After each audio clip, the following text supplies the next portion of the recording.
Hello and welcome to this video where I'll be sharing with you some information we've gathered which will inform you about what journal acceptance rates really signify.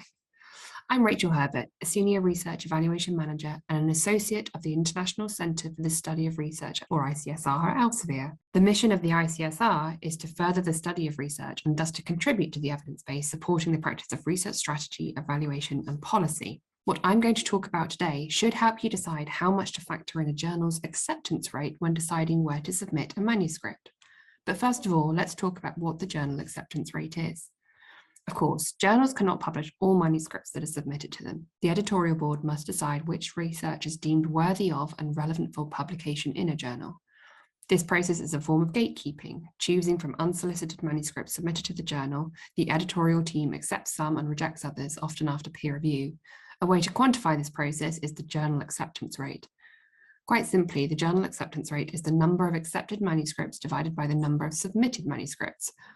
Although for completeness, it's worth noting that there is actually another way to compute a journal acceptance rate. In this second definition, it is the share of decisions that are calculated. This will be particularly useful for those monitoring the peer review process closely.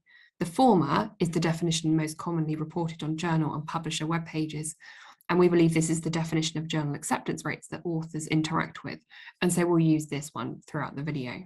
So as I mentioned, the acceptance rate appears regularly on journal homepages and via journal finder tools. But what does this seemingly straightforward measure signal to an author considering where to submit a manuscript?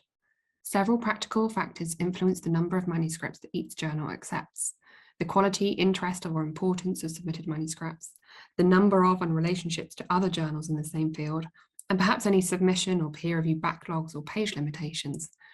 There's also anecdotal evidence that some journals will target a particular acceptance rate. Each of these factors will have a varying impact on each journal's acceptance rate. The drivers of submission rates, on the other hand, are a little different.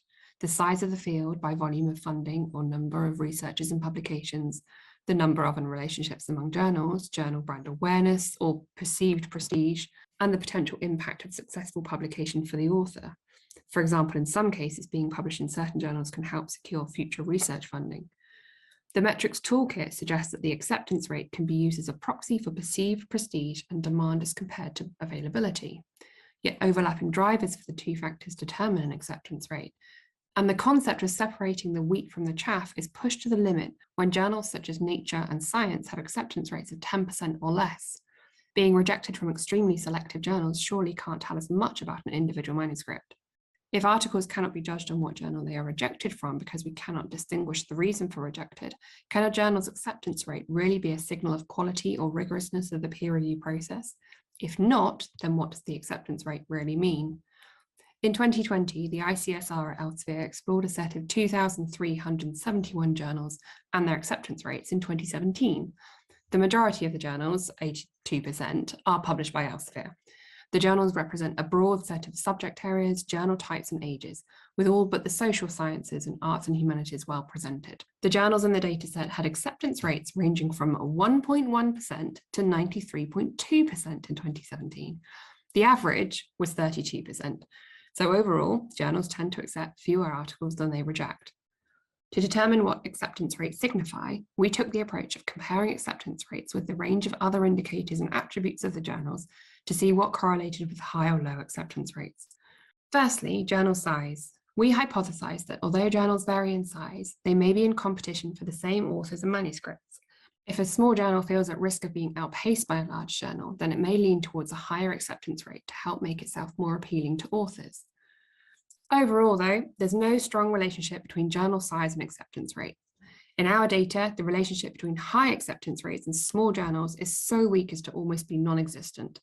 For small journals in particular, those with fewer than 100 publications in 2017, we see that they span the full range of acceptance rates.